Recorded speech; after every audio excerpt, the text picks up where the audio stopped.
सभी दर्शकों को हमारी ओर से सप्रेम नमस्ते। आयुष प्रोग्राम में आप लोगों का हम स्वागत करते हैं। ये आपका पाक्षिक प्रोग्राम है और इस प्रोग्राम में हम ये बताने की कोशिश करते हैं कि कैसे आप स्वस्थ रहें, आपका शरीर हृष्ट पुष्ट और निरोग रहे।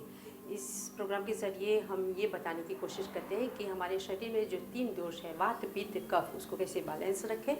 और ज़रूर ये तो बहुत ही आवश्यक है कि नियमित रूप से आप व्यायाम करें और खान पान पर बहुत ध्यान दें और विशेषकर अपने काम जो करते हैं उसको समय पर पूरा करें ताकि आपको तनाव न हो, मतलब कि आपको तनाव मुक्त जीवन जीना है, तभी आपका स्वास्थ्य ठीक रहेगा। तो आज के इस प्रोग्राम में सबसे पहले डॉक्टर संगीता आनंद जी बात करेंगी कैसे हम आयुर्वेद द्वारा हम अपने शरीर को कैसे ठीक रख सकते हैं। और उसके बाद हम बात करेंगे बैक पेन्स पर। ये अक्सर लोगों को बहुत सी दर्द होते हैं पीठ पर यानी रीढ़ की हड्डी के आसपास ऐसे, तो इससे क्या करना चाहिए, कैसे इसको छुटकारा पाने, इस प्रोग्राम में हम आपको बताएंगे। तो अभी के लिए चलिए हम आपको मिलवा रहे हैं डॉक्टर संगीता आनंद जी से।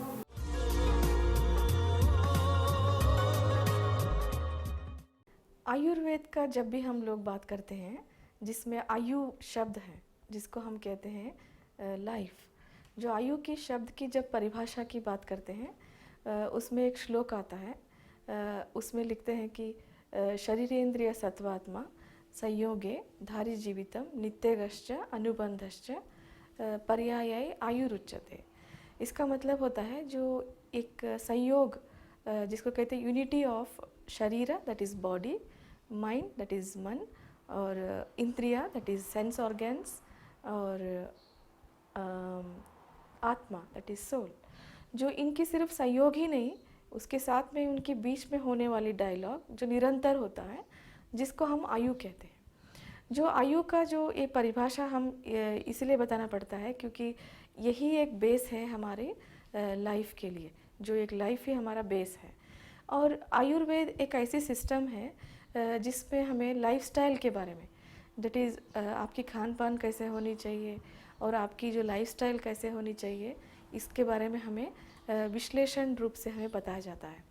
और चरक संहिता में इस चीज़ का बहुत अच्छे से वर्णन है।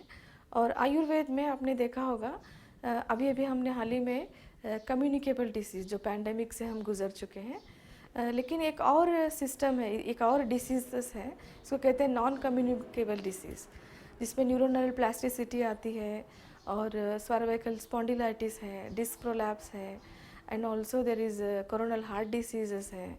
काफ़ी लोग इन बीमारियों से भी गुजर रहे हैं। कहीं ना कहीं ये बीमारियों को भी हम अलग नहीं कर सकते, क्योंकि कहीं ना कहीं ये डिसीज़ेस भी, जैसे आपने लॉकडाउन में काफ़ी दिनों तक लोगों ने काफ़ी दिनों तक जो लाइफस्टाइल गुजारा है, उसके बाहर आने के बाद कहीं ना कहीं इस चीज़ को हमने फील किया कि हमारा शरीर कितना इस एनवायरनमेंट से जुड़ा हुआ है, जो इकोसिस्टम जो हम कहते हैं, उससे हम कितना डिपेंडेंसी हो चुका है। कहीं ना कहीं हम लोग ये नेचर्स के साथ जुड़ चुके हैं कि आप जो नेचर है वही हमारा शरीर है, जिसको आयुर्वेद में बताया गया है।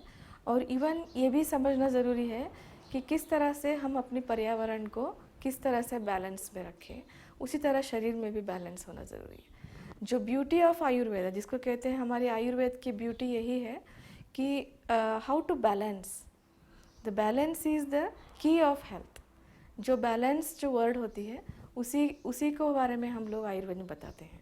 कई बार लोग कहते हैं डॉक्टर भी, हम लोग बहुत अच्छा हेल्दी खाना खाते हैं और काफ़ी न्यूट्रिएंट से भरा हुआ होता है, इवन वाइटामिन्स भी हम लोग एक्स्ट्रा लेते हैं और कई सारे हम लोग इम्यून बूस्टर्स लेते हैं। ये सब होने के बावजूद जो है हम लोग क्यों इस तरह से जो है बीमार हो रहे हैं, तो उसका एक ही एक कारण हम लोग आयुर्वेद में बताते हैं, वो है आपका कहीं ना कहीं इम्बैलेंस है। जो क्या आपको ये चीज़ की ज़रूरत है और क्या आपकी शरीर उसको डाइजेशन कर पा रहा है, तो ये चीज़ हम ज़रूर बताते हैं। और इवन आप खाना खाने से पहले अन्न और आपकी जो अग्नि, इन दोनों के बीच का जो संबंध है उसको समझना भी ज़रूरत है। आप खाने से पहले ये ज़रूर सोचना है, क्या ये मेरे खाना जो है डाइजेस्ट हो पा रहा है, क्या ये मुझे ये चीज़ से मुझे ऊर्जा मिल रहा है, क्या ये मेरे को उससे कुछ लाभ मिल रहा है, ये क्वेश्चन भी ज़रूरत होता है। कई बार ये अग्नि का व्यवस्था के कारण भी कई सारे बीमारियां देखा गया।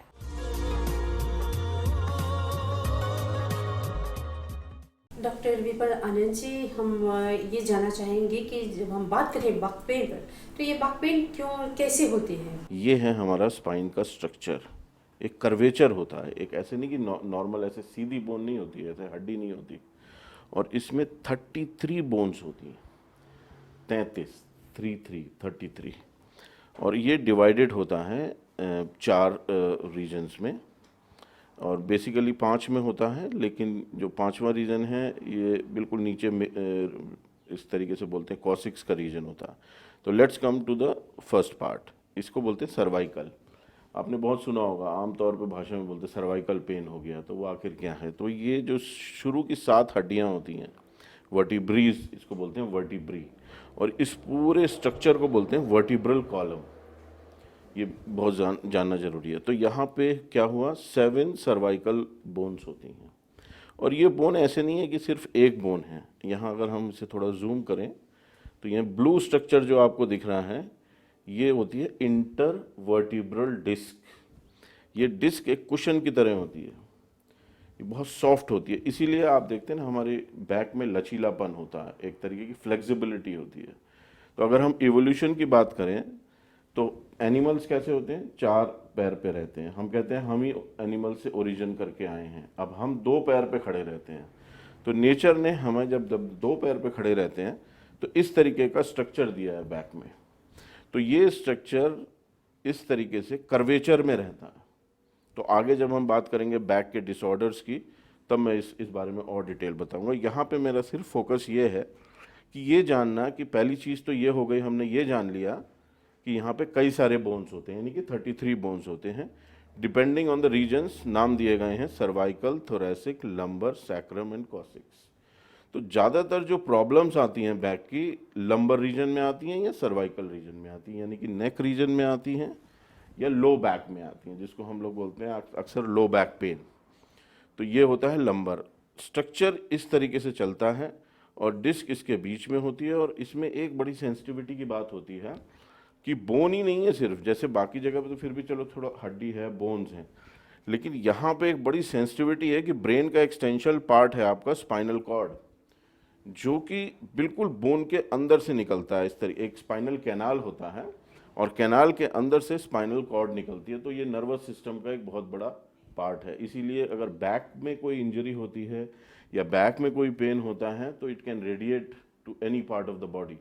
अक्सर देखा जाता है ख़ासतौर से यहाँ पे जो प्रॉब्लम्स होती हैं लंबर रीजन में, जो ये वर्टिब्रल कॉलम है, तो यहाँ से काफ़ी पैर में तनाव आता है, बैक ऑफ द थाई में पेन होता है बहुत ज़्यादा, कई बार जो साइटिका जैसी कंडीशंस बनती है, वो हम आगे और डिस्कस करेंगे इस बारे में।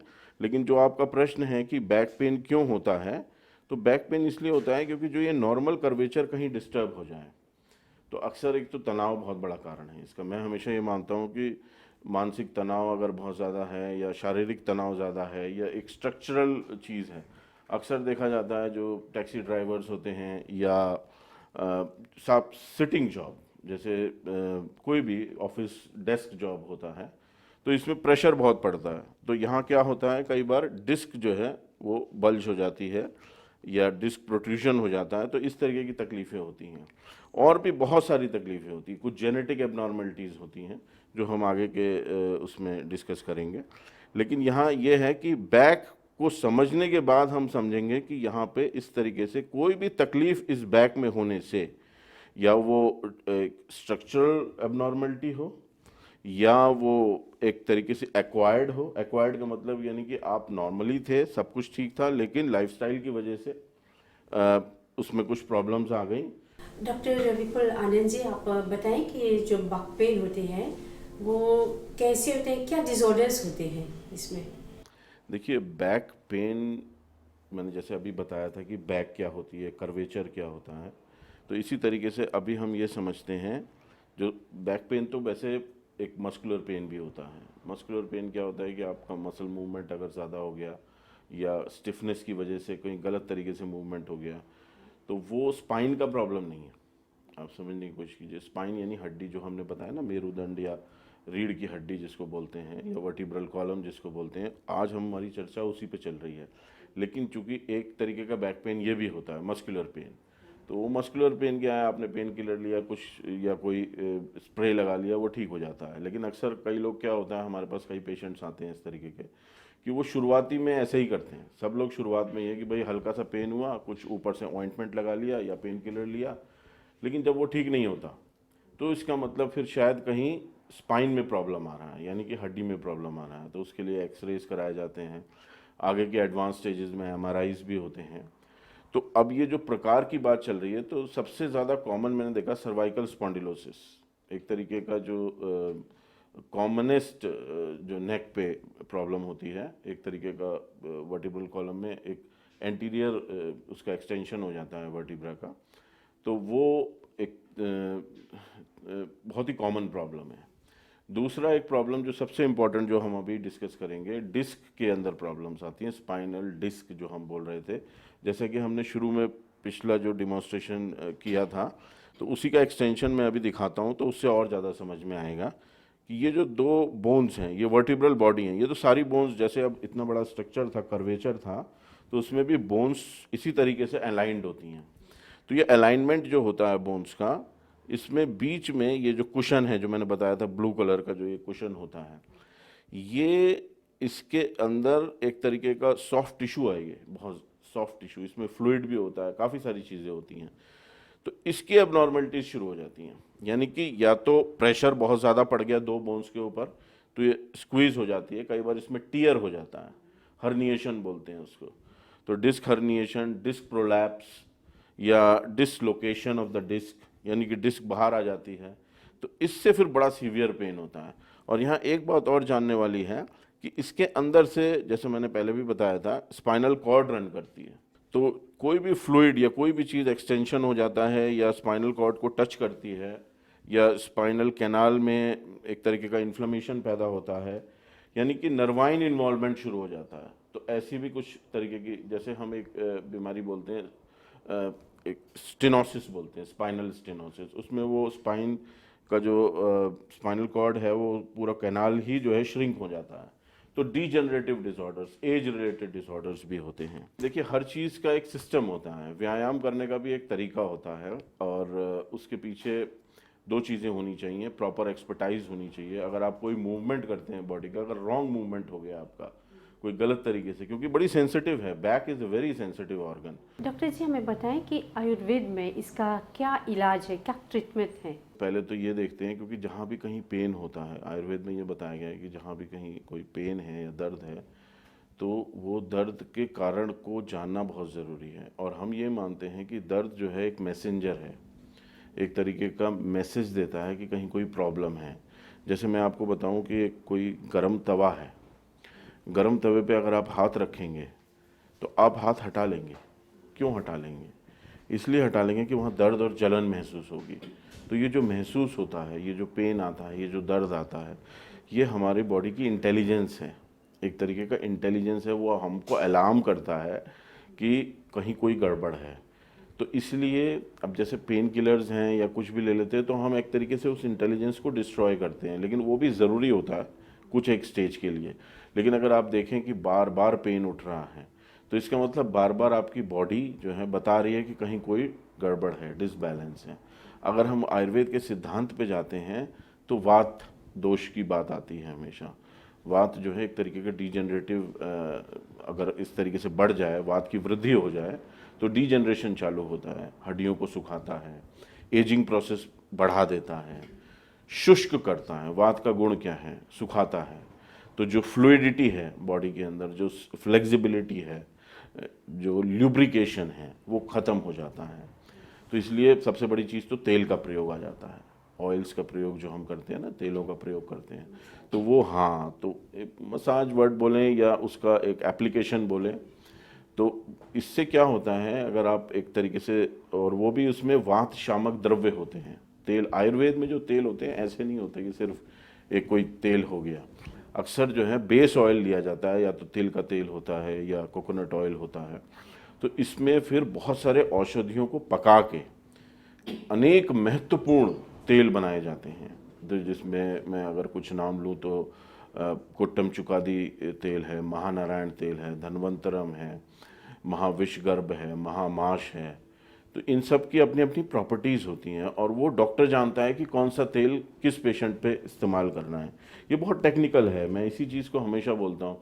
कई बार आयुर्वेद को बड़ा सिंप्लीफाइड वे में चीज़ें ले लेते हैं लोग, कोई भी तेल इस्तेमाल कर लिया, वो भी नहीं, क्योंकि it's a very very technical point कि आप कौन सा तेल किसके ऊपर इस्तेमाल कर रहे हैं और फिर उन तेल के औषधीय गुण हैं। It's just like route of drug administration.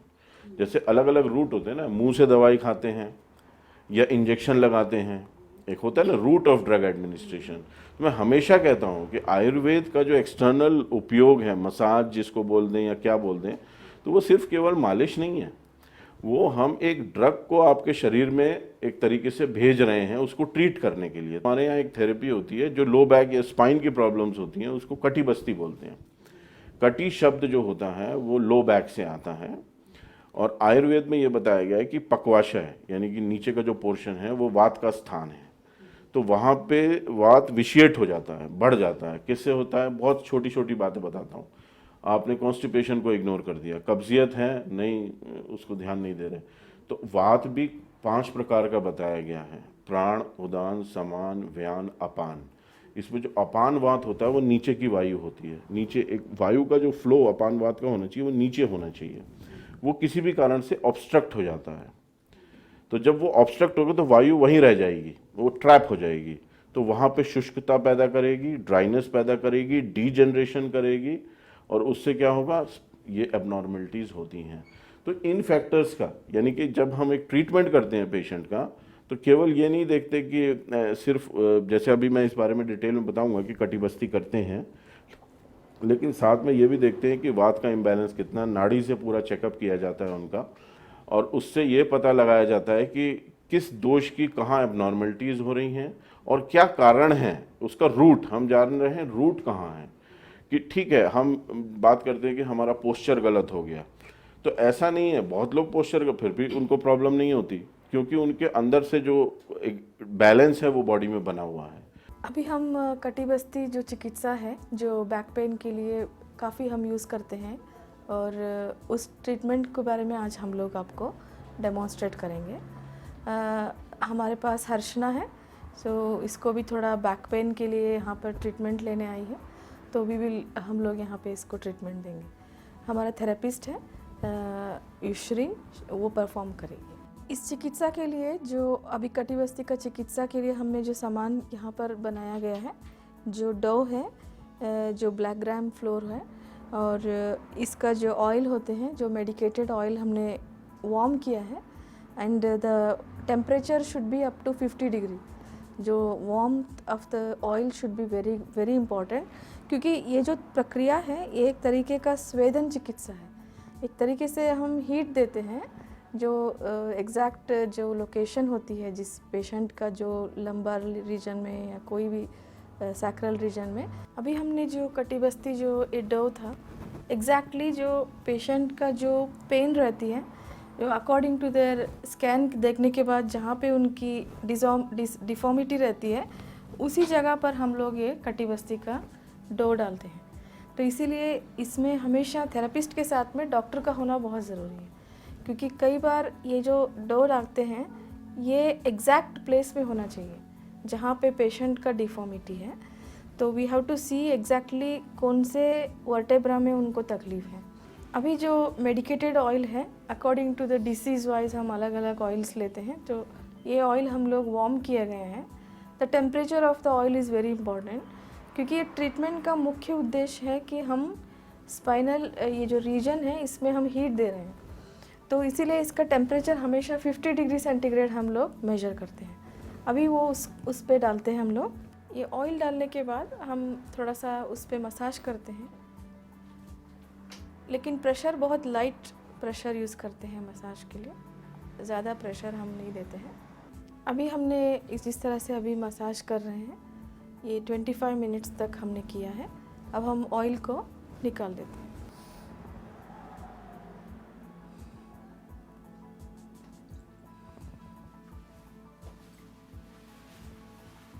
तो जैसा आपने देखा कि अभी ये कटी बस्ती हटा दी गई है और उसके बाद क्या होता है, क्योंकि ये जो एक प्रोसीजर है, ये 1 घंटे का प्रोसीजर रहता है, तो इसमें 3 स्टेप्स होते हैं। तो पहला तो बस्ती जो हमने दिखाया, डिमॉन्स्ट्रेट किया, उसके बारे में सारा एक्सप्लेनेशन हुआ।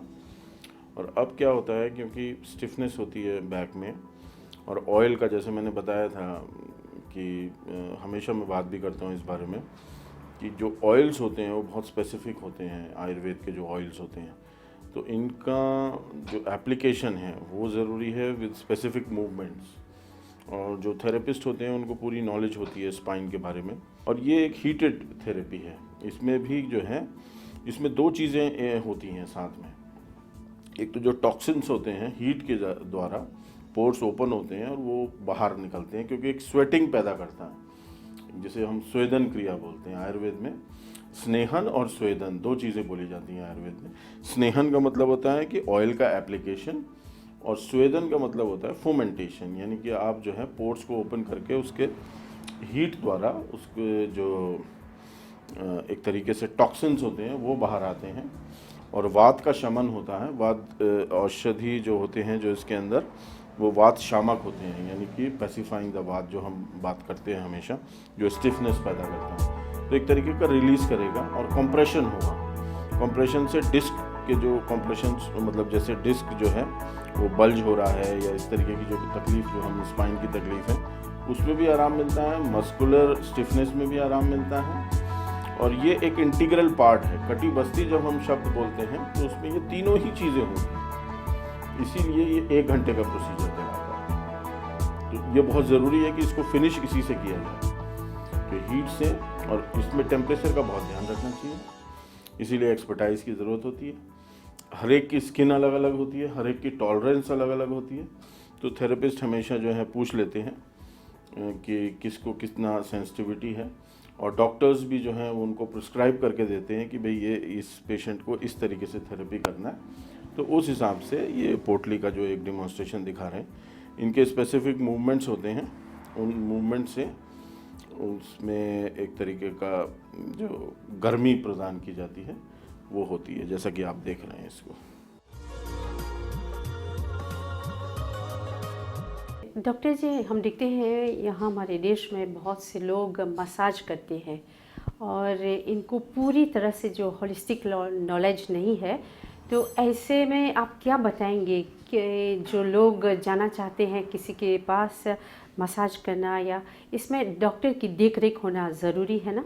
जहाँ तक मस्कुलर पेन है, कुछ है, छोटा मोटा कुछ हुआ तो मसाज कराया, वो अलग बात है। लेकिन अगर कोई मेडिकल कंडीशन है और उसमें ख़ास तौर से जैसे हमने अभी बात की स्पाइन के बारे में, तो ये कॉमन सेंस है। पेशेंट्स को मतलब एक तरीके से समझना चाहिए। और मैं ये जानकारी देना चाहूँगा कि बिना आयुर्वेदिक डॉक्टर, यानी कि क्योंकि वो एक क्वालिफाइड पर्सन होता है जो इस चीज़ को समझता है, और आप जब भी कभी इस तरीके के ट्रीटमेंट लेते भी हैं, तो मैंने बताया ना, ये एक विज्ञान है, एक साइंस है, एक होलिस्टिक अप्रोच है।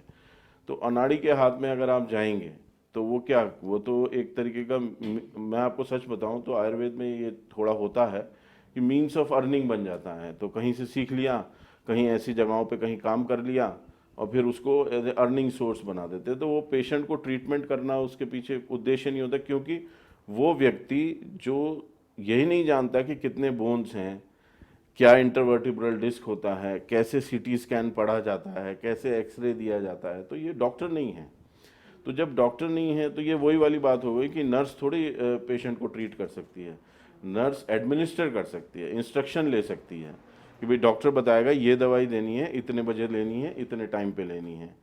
तो ये जानकारी लोगों में भी होनी चाहिए। बहुत इनोसेंट हैं कई लोगों को, मैंने देखा है, ऐसा होता है कई बार कि बड़े इनोसेंस की वजह से वो क्या करते हैं कि उनको कहीं भी कुछ ऐसा और एडवर्टीजमेंट कर लेते हैं, फ़ोटोज़ लगा देते हैं कि हम ये ट्रीटमेंट करते हैं। तो treatment is a treatment and it should be done by a doctor. ये जैसे आसन का डिमॉन्स्ट्रेशन चल रहा है तो इसको ट्री पोज बोलते हैं।